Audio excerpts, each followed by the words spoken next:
on Jude and Java will tell you about the marriage pact making its way around campus. The University Union president will be in studio to talk about all things Juice Jam. Plus, our reporter Caitlin Campbell is live from Casanova to break down their Oktoberfest. Juice and Java starts right now.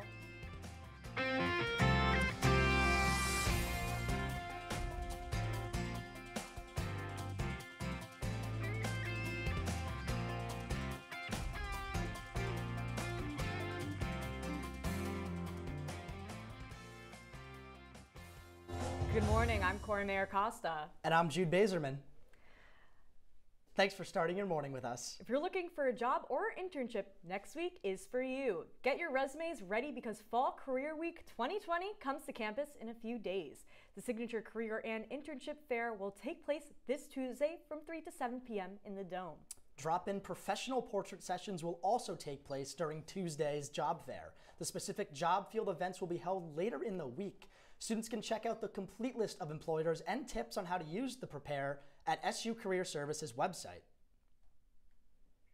Now, Jude, I think this is really important, especially for the seniors here on campus. Yes. You know, maybe getting jobs, and especially for us, those internships. I think this is a great way to network. Absolutely. I know I'm going to be there on Tuesday for Newhouse's career fair. I think it said 3 to 7, right? So be there before live at 6, but it'll definitely be fun seeing everyone there. Our Zach Richter is going to be there too, fellow JJ host as well. Former JJ host, so super exciting, and it's just a great opportunity to network and also get your resume in check. Definitely. So that's something I want to utilize as well. You know, some things might be in the wrong order, but I guess we'll see on Tuesday how it's looking. We'll see. Looking to give feedback on campus safety, SU is seeking nominations for the Student of Color Advisory Committee. The group is tasked with speaking to campus safety and DPS intervention. And students will work with DPS to create solutions to ensure the safety of students on and off campus. The deadline for nomination is October 4th. To nominate a student, send an email to nomination.syr.edu saying why the student would be a valuable member of the committee.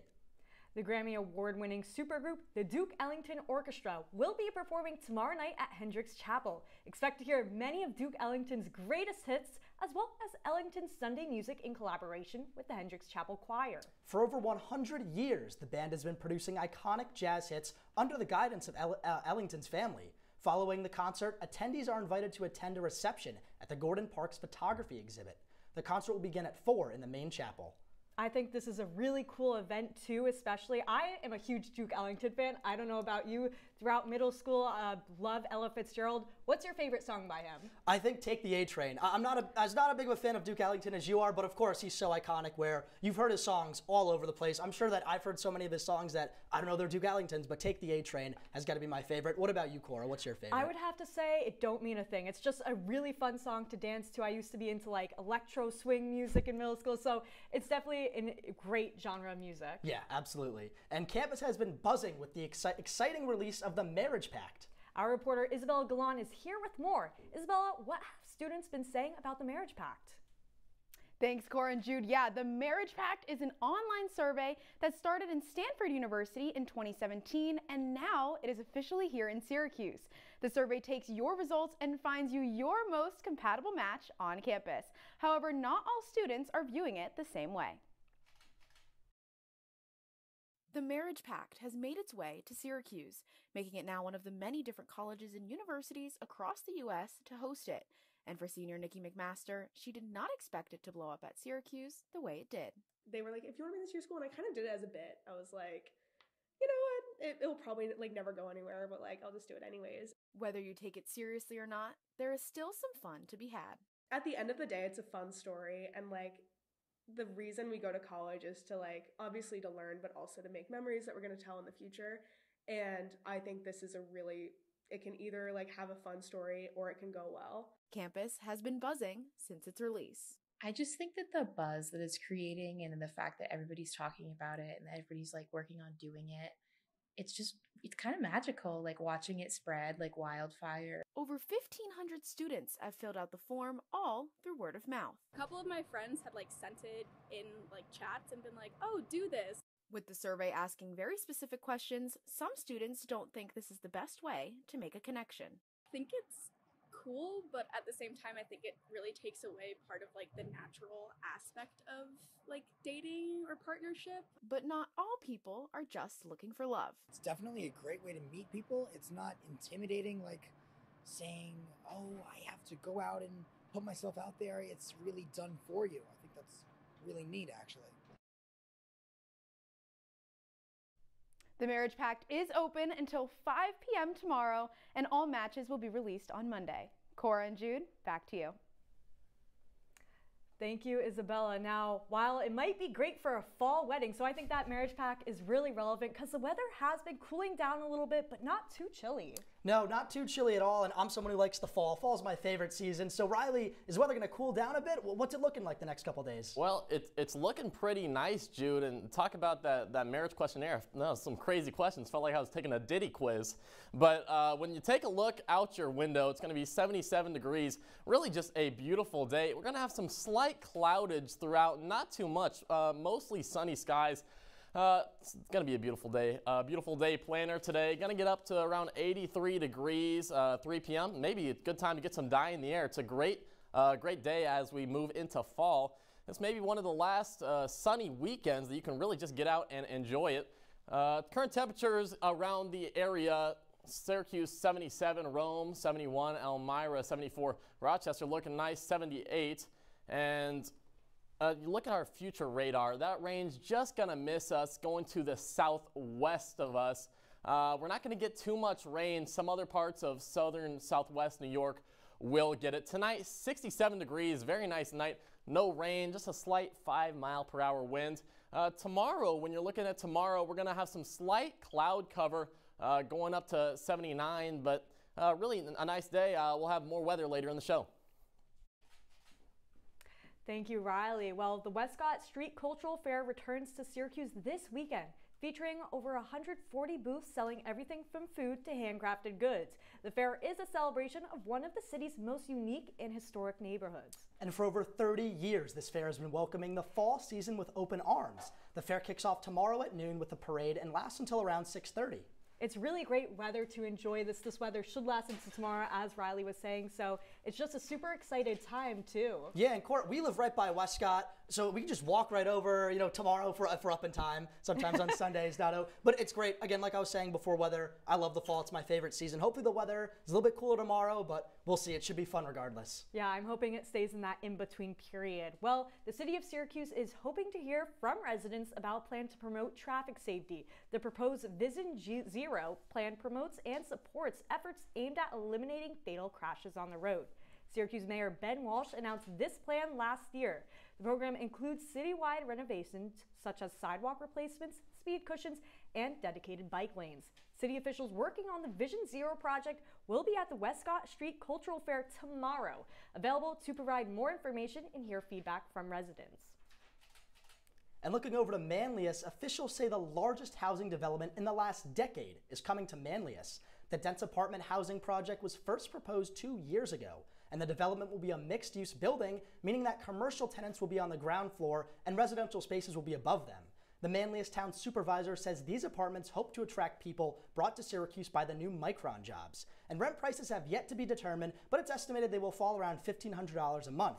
And construction is scheduled to begin in 2025, with the space planning on opening in 2027.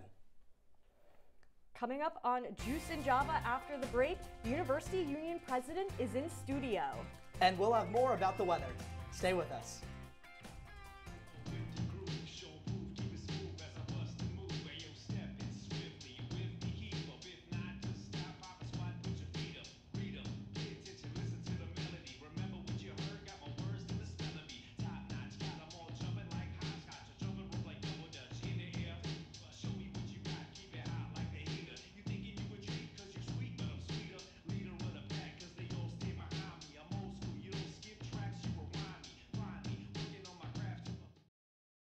Come on, it's not that hard. My big man fingers are having a problem with these little tiny buttons. Whoa, watch it there. Your blood pressure's gonna go through the roof. Tell me about it. I'm trying to learn how to get it down. Instead, it keeps going up. High blood pressure can increase the risk for heart attack or stroke. Learn how to keep yours at a healthy range. Ever hear a voice command? Just say text barbershop to 97779. That's not what I said. Just give me that. Now my blood pressure's up.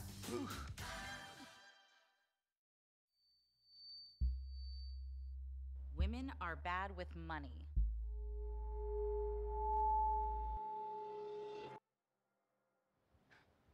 That's what the world's been saying for centuries. But now, we've got something to say. Save it. Save the old-fashioned advice, the empty excuses. It's all worthless, unlike us. To our fellow females, it is time to save ourselves by saving our money. Contributing to our futures, investing in our independence. Until we're no longer 80% more likely than men to live in poverty in retirement.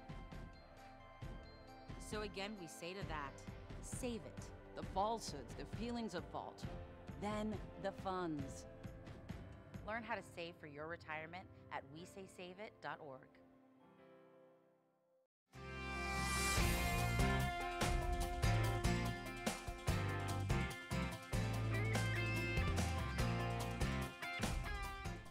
Welcome back to Juice and Java. Third time's the charm as Juice Jam changes its headline again, this time from Lil Tecca to Quavo. Our reporter Sigourney Bell tells us how students are feeling about this new update. I'm standing outside of the Dome where Juice Jam will be held this Sunday, but they recently just switched their headliner from Lil Tecca to Quavo. Are students excited about the switch, or are they disappointed? Or are they even buying tickets to see Juice Jam? Well, let's ask them. Do you know that Juice Jam just switched their headliner? No, I do not. Just found out, yeah. I do not know. You didn't know? No. They just switched from Lil Tecca to Quavo. Oh, okay, that sounds cool. Are you excited about the switch? Kind of. I mean, I was excited about Party Next Door. I think that's a good upgrade. It's not bad. Even though it's not Party Next Door, I guess it's a good source. I'm not complaining. Not bad, honestly. I mean, I like Tecca, but yeah, I can deal with Quavo, I guess.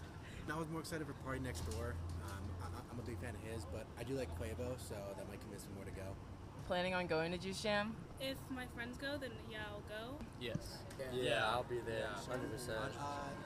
Not as of now, but it might convince me to buy a ticket.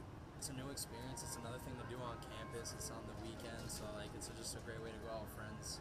Juice Jam tickets can be found on University Union's Instagram through a link in their bio.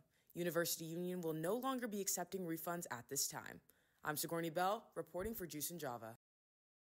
Thanks, Sigourney. It is really interesting to get students' perspective on the headline changes. I'm here right now with the University Union President, Naima Rahman, to talk more about this event. Thank you so much for joining us this morning. Happy to be here. Well, it's been a busy week for University Union. How have you been able to get artists on such a quick turnaround? I really think that it's a testament to our team. I think that University Union is known in the industry as one of the top programming boards in the country. A lot of our alumni go on to be agents at top agencies. So the fact that we have this historic event in the industry, people want to come to Juice Jam. It's our 20th anniversary. We are so excited. We're the first student music festival back in 2004, and we've been running like the Navy ever since, and something like our headliner dropping twice will not stop us. But we're just so excited. Yeah, it's exciting to see Quavo, Maisie Peters, and Smino. Well, with the addition of Jamboree this weekend, why did you decide to add this to kick off the weekend? Yes, so Juice Jam, if you've ever been before, it's on Skytop, so it's more of like a Coachella vibe. You have some like activations, brand stuff, games in the back, and then the concert in the front of the festival. And we didn't want to lose that element of having our brands coming, and our activations and our games and everything like that. We were like, how can we really hone in on this and not lose this element now that we are in the Dome, because that is such a crucial part to Juice Jam. It's our Coachella. We want to make sure that people are getting all aspects of that festival vibe. And also with it being Juice Jam's 20th birthday, we really want to make sure that she is celebrated, and Jamboree is our opportunity to do that. We are so excited to have Jamboree. It's tonight from 4:30 to 7:30 on the Quad, and it's going to be so fun. Yes, and you mentioned that Juice Jam used to be on the Skytop lot. Why did you decide to move it to the Dome this year? So Juice Jam ended up getting moved because there was construction on Skytop. So they're building some stuff there. They were like, we're using this as a construction site now to keep all the materials. And we were like, okay, we can't stop Juice Jam. We need Juice Jam to happen. How are we pivoting this? We do block party in the Dome, so we already have the connections. The Dome is a friend of ours. And it's kind of like, what if you just call Taylor up? What if you just call the Dome up? So we're so happy to have it in the Dome. It's a lot more accessible for students, and we're really using this year as a way to kind of do different business models, see what works for the campus. 20 years is a lot to celebrate, but we've been using the same business model for 20 years. How can we change that? And it's so exciting to see what we've been thinking of for this year. Yeah, well, what do you hope to see come from this weekend? Oh my gosh, I want to see everyone on campus in the Dome on Sunday. I want to see everyone on campus on the quad tonight. I think that it's going to be a really, really fun weekend. I've been in the org for 4 years. And Juice Jam has been my favorite weekend all 4 years in my undergrad. And I hope to have that experience for other people. I hope this opens up a freshman's eyes to what the possibility is in the entertainment industry. And I just hope people will come and want to join UU afterwards. Well, thank you so much, Naima, for joining us. And we can't wait for Juice Jam. Thank you, Lizzie and Naima. Sounds like a blast. Moving to the local Syracuse area, local business The Cosmic Cauldron is holding their Fall Bazaar Part 2 today with local vendors, food, and live music. Juice and Java's Matt Lesnick is live from the event in Johnson Park in Liverpool. Matt, good morning. Well, we apologize for technical difficulties right now, but we hope to get to it later. The Fall Bazaar is just a really great way to have everyone together, especially support local businesses out here. And we're back on the live shot. Should be great. So we're going to see. Matt, what's going on there?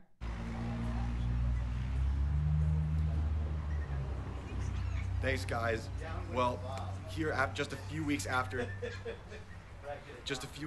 the first Fall Bazaar, here at Johnson Park in Liverpool, there is some more.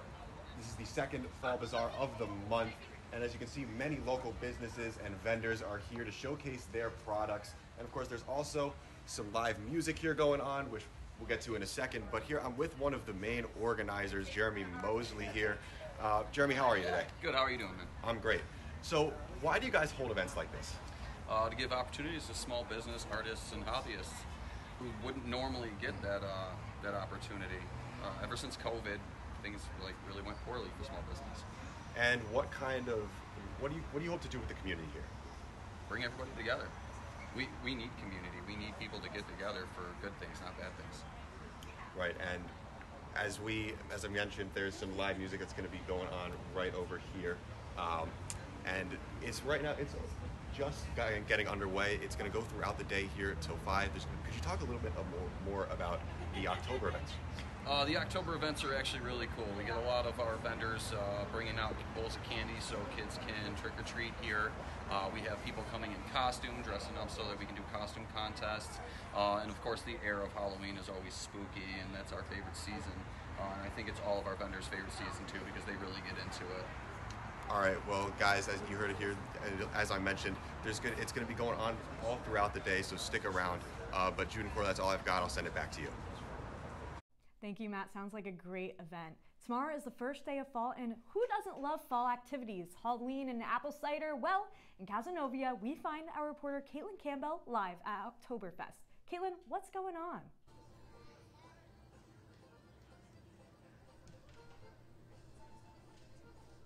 Hey, Cora and Jude, good morning. Here I'm at Myers Creek Brewery and Tap Room for Oktoberfest. You know, even though today's the last day of summer, it's never too early to start getting in the fall spirit with some great food, some great drinks, and some great company. You can see behind me here that they're kind of starting to set up. We have some cornhole over here, kind of off your screen, but then we're seeing some live music in the background.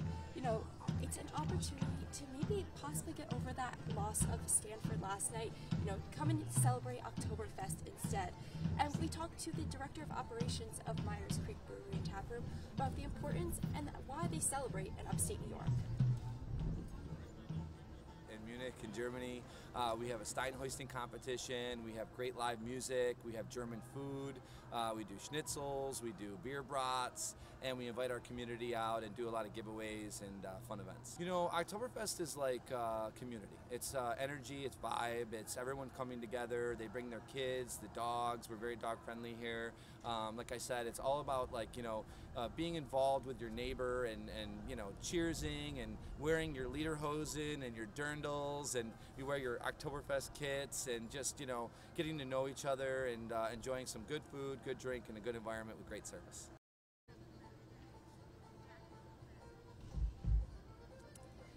Well, although it's in Casanova, New York, about 25 minutes from campus, it's really a great opportunity to just come and hang out. You can do some games and earn some prizes.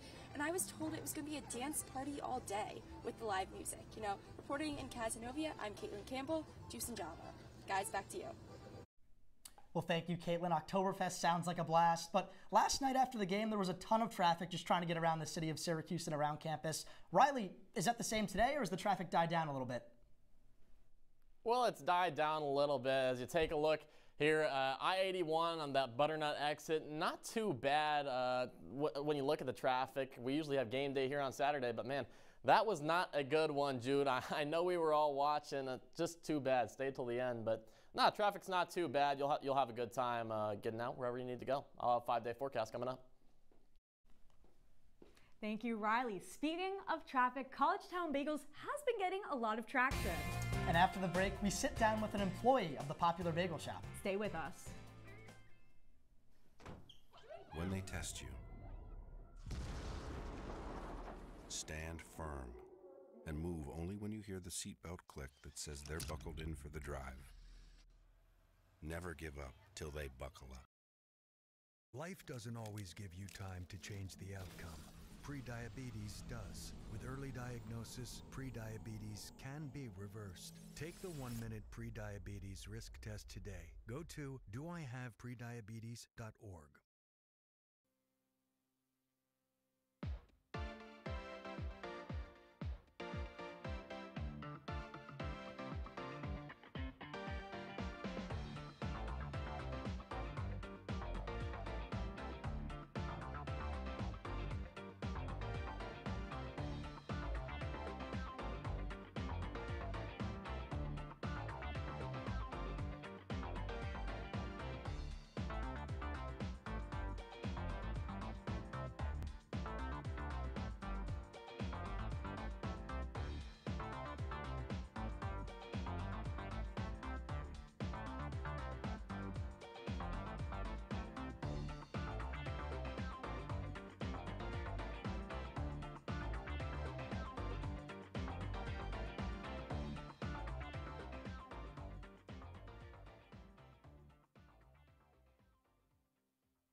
Welcome back to Juice and Java. We've been talking a lot about bagels here in Syracuse. With the closing of Schoolyard Bagels, everyone was wondering what would come next. College Town Bagels quickly took their spot, but right now we're here joined by Adrian Berger, who's been worked at both of these shops and can tell us more about really what happened. Yeah. Now, Andrew, we're all wondering this. What was the reason that Schoolyard Bagels had to shut down? So I'm not exactly sure because the sale happened over the summer, but I think the owners they sort of just they weren't into it as much as they thought they would be. They weren't turning as much of a profit as they thought they could, and so they thought they'd turn it over to College Town Bagels, who has a lot of experience doing this. Right, and I don't know how much you know about the whole process of how College Town Bagels took over, but if you could just walk me through the process of how, I mean, they're in the exact same location, so just walk me through the process of how that all happened. So I know they sold over the summer in very early August, and then College Town immediately shut everything down and did renovations to the space, which took them about a month, and then they opened about 3 weeks ago. They rehired a bunch of employees from the old store, as well as they've been bringing in employees from all over New York from their various other locations. Now, how does your experience working at both places compare? It's definitely very different. With Schoolyard Bagels, this was the three owners, this was their first time ever doing anything like this, so it was much more, it was less organized. I was brought in because I've worked at Jimmy John's before and Buffalo Wild Wings, so they wanted someone with food service experience. But with College Town Bagels, they've had a system for years and years, and they've been implementing that here with us. And looking at the bagels in front of us that we have, there's some good looking ones, but I gotta ask you before we try these, what's your favorite bagel? My favorite is actually this one right here. It's the spicy Italian. It's just it's a great bagel. Sounds good. Yeah. Wait, that sounds fancy. I've never heard of a spicy Italian. I mean, are we both Italian? I think a little bit. Jude's a little bit Italian. I'm Italian, so I'm really excited to try this. You could have the spicy Italian, though. I'll leave that up to you. Which one do you want, Cora? I'm going to take this everything bagel, I believe. And I'll take, is this a plain It one at looks the really bottom? good. Yeah. I'm a picky eater, so the plain one's going to be perfect for me. Okay, well, cheers to Cheers. that. Okay. Not what I expected. Not what I expected. I'm a big plain bagel fan, and this plain bagel is pretty good. I like it. It passed the test. I do feel like it's a little bit hard, like, to mess up a plain bagel, but this everything is kind of the best everything bagel I've had. It is everything to me now. Adrian, you got to have a bagel too. Come on, I mean, come you on. brought these All guys. right, You got to enjoy one. No, I mean, it's really interesting seeing the process, too, of how they're made. Yeah, all the bagels are made in-house by our guy, Willie. He's sitting in the back all day. He's got a bunch of bagels. We've been doing around 700 to 800 bagels a day, which is actually a lot more than the old Schoolyard place. Now, what time do you wake up to make those bagels? Willie's there probably 6:30 in the morning for our probably more like 5:30 in the morning for the 7 o'clock open. Yeah, and then I usually get there around 6 for the 7 o'clock open. And yeah. That's really impressive. Thank you so much for being on here, Andrew. Of course, Really thanks for appreciate having it. me. When we come back, our Riley Underwood has the 5-day forecast. Your daughter just had her first breakup. Do you A, put yourself in her shoes? B, console her? Don't worry, sweetie. This is gonna happen a lot. Or C, find her a new boyfriend? Nice, single boys. That was weird. As a parent, there are no perfect answers. But you don't have to be perfect to be a perfect parent. Thousands of teens in foster care will love you just the same. I don't think that many kids in my son's school even do it. He makes fun of his friend who vapes. He would never try it. She's into soccer. She's on the honor roll. She's just not the type. No way. No way. No way. No way, my kid would never vape. Get your head out of the cloud. Today, nearly 8,000 kids will start vaping. Maybe even yours. Learn about the dangers at talkaboutvaping.org.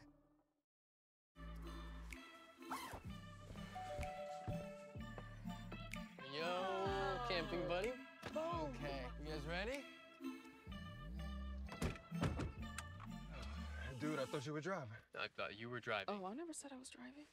I definitely can't drive. Okay. If you're high, just don't drive. It's illegal everywhere. If you feel different, you drive different. And you're looking at your 5-day forecast today. A really beautiful day, high at 83. Sunday looking even not as good, but slight 25% chance of rain. We're gonna get into some rainy territory, some afternoon showers for 3 days in a row, guys. 70 degrees on Monday, and then it's gonna cool down.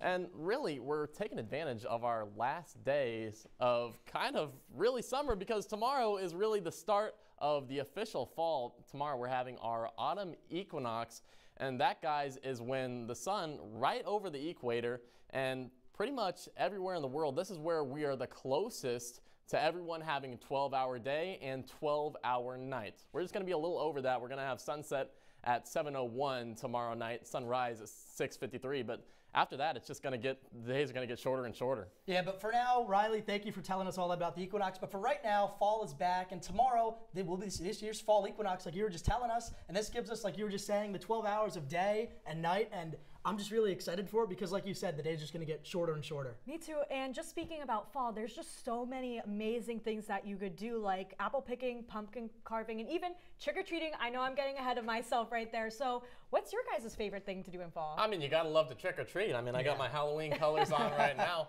But fall, you know, football. I love watching college football. I don't like seeing the Orange lose. Yeah, it's tough. But it's a good part of it. I love apple picking, pumpkin picking, just being out in nature with that great weather, 50s, 60s. It's so nice. I love it. Just putting on the flannel, the jeans. I love all of it. So trick-or-treating too, though, Halloween. I don't know what I'm going to be yet. Cora, Riley, what are you guys planning on being? I don't know. Last year I was a Popeyes worker. So I don't know, maybe KFC this year. I don't know. Well, we'll see. But that's all for Juice and Java this morning. Check us out online at CitrusTV.com and follow us on Facebook at CitrusTV and on Twitter, Instagram. I'm Cora Mayer-Costa. And I'm Jude Bazerman. Thanks for starting your morning with us.